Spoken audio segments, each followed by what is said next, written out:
Saygıdeğer izleyicilerimiz, Avrupa bu olayı konuşuyor.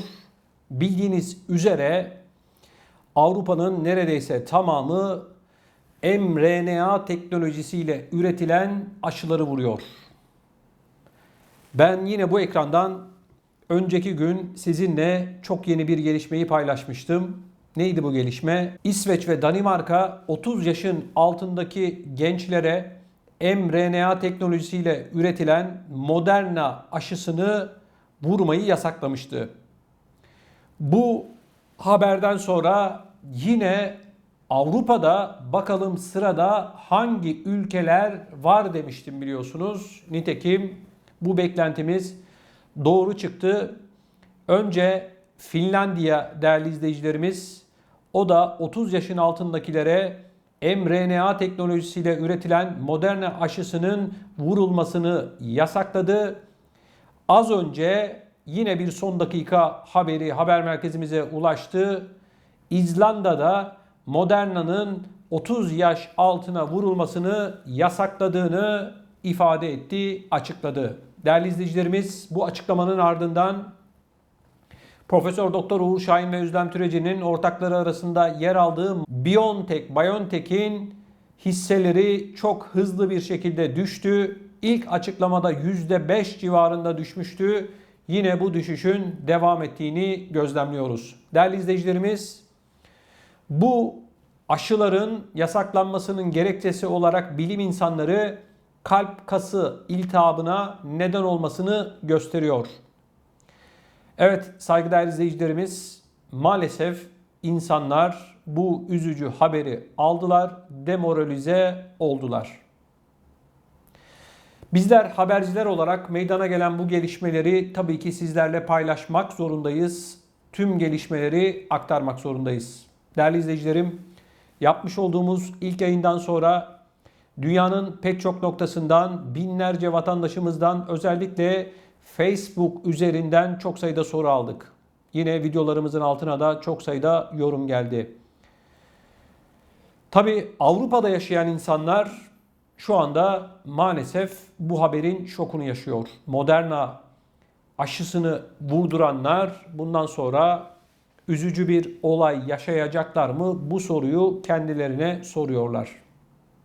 Değerli izleyicilerimiz, bu haberle görüyoruz ki bu sıvıların sonradan değişik yan etkileri ortaya çıkabiliyor.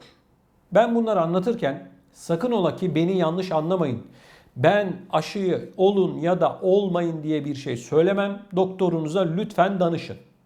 Doktorunuz ne diyorsa onu uygulayın. Ama ben burada işin psikolojik, sosyolojik ve ekonomik boyutunu konuşuyorum.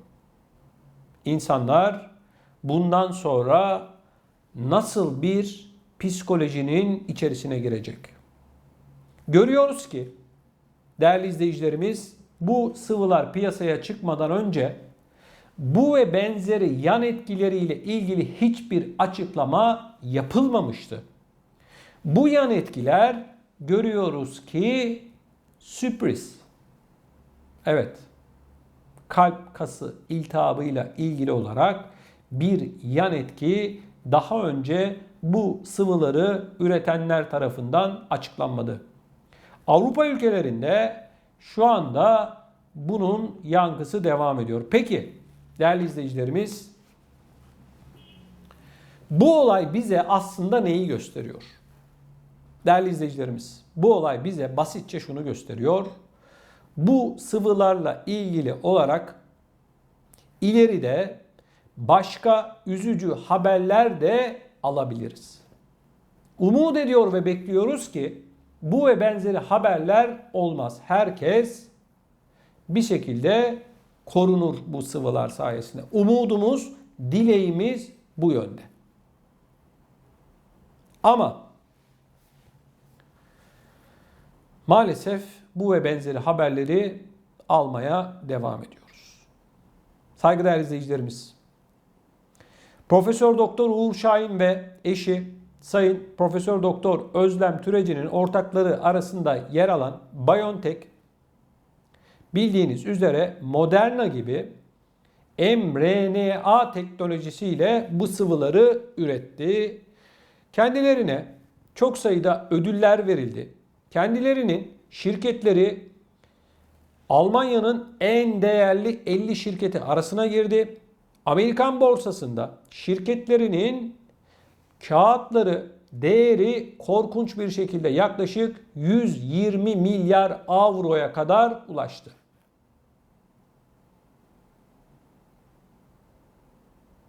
Ben bu sıvılar piyasaya çıkmadan önce bu sıvıların yan etkileri arasında kalp kası iltihabı diye bir açıklama ne gördüm ne de duydum. Yapılan açıklamalarda şu yan etkiler olabilir diyorlardı. Tamam dedi bilim insanlarımız ama bu ve benzeri hastalıklarla ilgili hiçbir açıklama yapılmadı.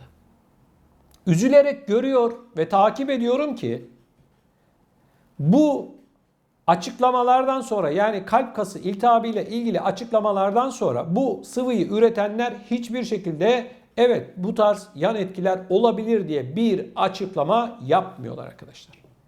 Şimdi diyeceksiniz ki Danimarka, İsveç, İzlanda, Finlandiya yeni oldu diyeceksiniz bunlar. Hayır arkadaşlar. Bundan yaklaşık 4 ay önce İsrail bir açıklama yaptı. İsrail Sağlık Bakanlığı ve dedi ki bu aşıların, bu sıvıların kalp kası iltihabına neden olduğunu, belirli sayıda insanda neden olduğunu tespit ettik dedi. Bu yaklaşık 4 ay önce İsrail Sağlık Bakanlığı'nın yapmış olduğu açıklamadan sonra maalesef üzülerek söylüyorum ki bu sıvıyı üretenler çıkıp hiçbir şey söylemediler. Ben bunu söylerken tekrar ediyorum. Sakın beni yanlış anlamayın. Ben işin psikolojik boyutundayım. Sağlık boyutu beni ilgilendirmiyor. Ben hekim değilim. Ben doktor değilim. Bir gazeteci olarak bu haberleri yorumluyorum, konuşuyorum. Birlikte sohbet ediyoruz. Siz de görüşlerinizi videonun altına yazıyorsunuz. Olun ya da olmayın boyutunu konuşmuyoruz. Asla böyle bir şey yok. Hekimlerinize danışın, doktorlarınıza danışın. Onlar ne diyorsa onu yapın. Onun dışında ben bir şey söyleyemem zaten. Herkesin kendi öz hür iradesiyle karar vermesi gereken bir durum arkadaşlar. Buna ben bir şey diyemem. Beni anladınız.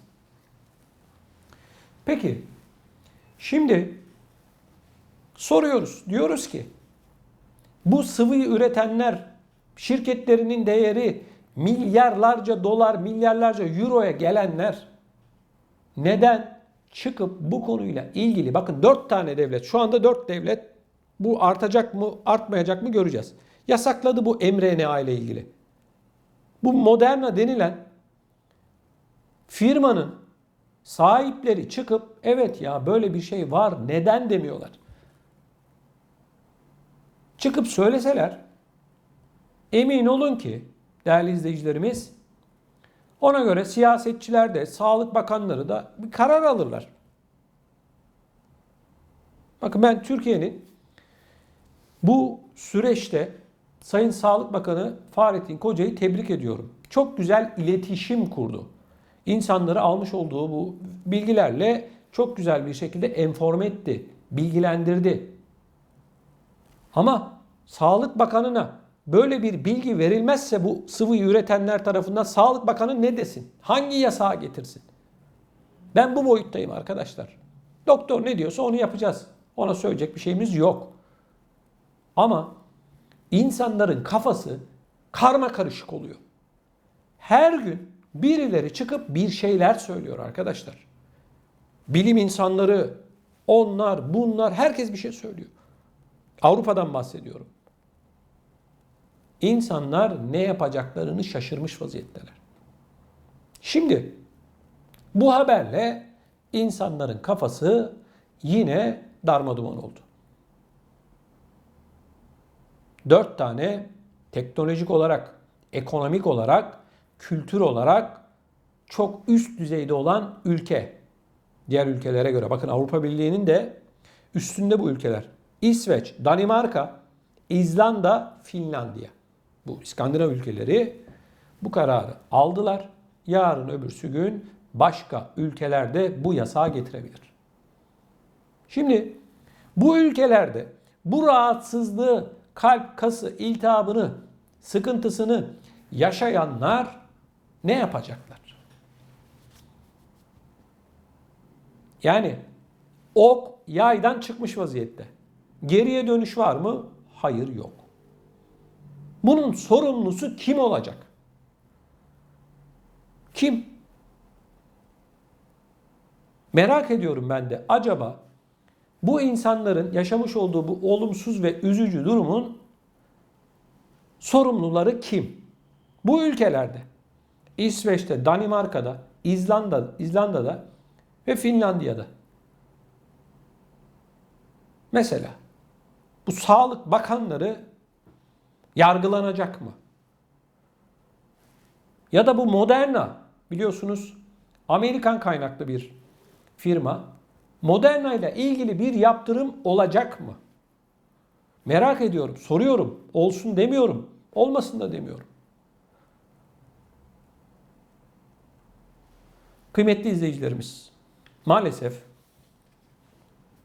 içinde bulunduğumuz bu sıkıntılı salgın döneminde insanların ekonomik olarak büyük bir sıkıntıda olduğunu biliyoruz.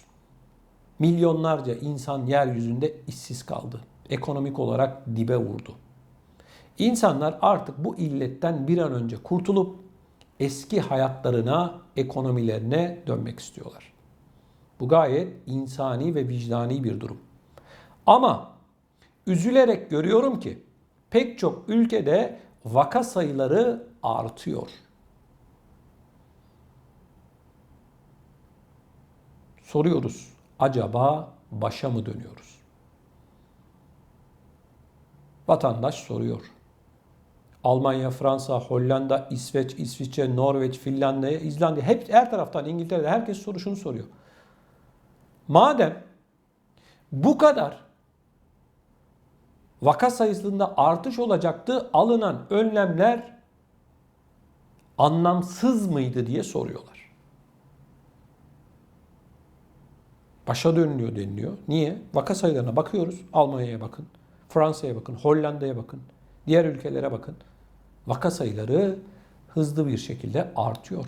Önümüzdeki günlerde umut ediyor ve bekliyoruz ki artmasın. Bu konu daha uzun süre tartışılır, konuşulur. Bilim insanlarımız açıklama elbette yapacaklardır. Ben de bekliyorum, acaba hangi bilim insanı çıkacak, diyecek ki insanlara bak kardeşim, durum bundan ibarettir. Şimdi uluslararası haber ajanslarına düşüyor bu. Diyor ki Danimarka, İsveç, Finlandiya, İzlanda bu aşının 30 yaşın altına vurulmasını yasakladı. Neden? Kalp kası iltihabı deniliyor. Bu kadar. Başka bilgi yok. Başka bir şey yok. Bu kadar. Bu insanların yaşamış olduğu bu sıkıntının sorumlusu kim? Bu sıvının içerisinde ne var da bu insanlara böyle bir yan etki oluşturuyor? Bunlarla ilgili bu sıvıları üretenlerin çıkıp açıklama yapmasını bekliyoruz. Devletler bu firmalara, bu şirketlere milyarlarca euro, dolar paralar ödediler. Bedava vermiyorlar. Bedava yapmıyorlar. Herhalde bu devlet yöneticileri de bunun hesabını soracaktır. O kadar para alıyorsun. İnsanları beklentiye koyuyorsun. İnsanların bak psikolojilerini bozdunuz. Bu firmalarla ilgili neler yapılacak çok ama çok merak ediyorum. Siz bu konuyla ilgili olarak ne düşünüyorsunuz? Lütfen bu yayınımızın altına, videomuzun altına yazın. Bunun yanı sıra eğer bu yayınımızı beğendiyseniz de mutlak surette like atmanızı ve kanalımıza da abone olmanızı hasreten sizlerden rica ediyorum. Çünkü bizim daha fazla insana ulaşmamız için sizin bu beğenileriniz ve kanalımıza abone olmanız bizim için çok çok önemli. Sizlerden bunu bekliyoruz.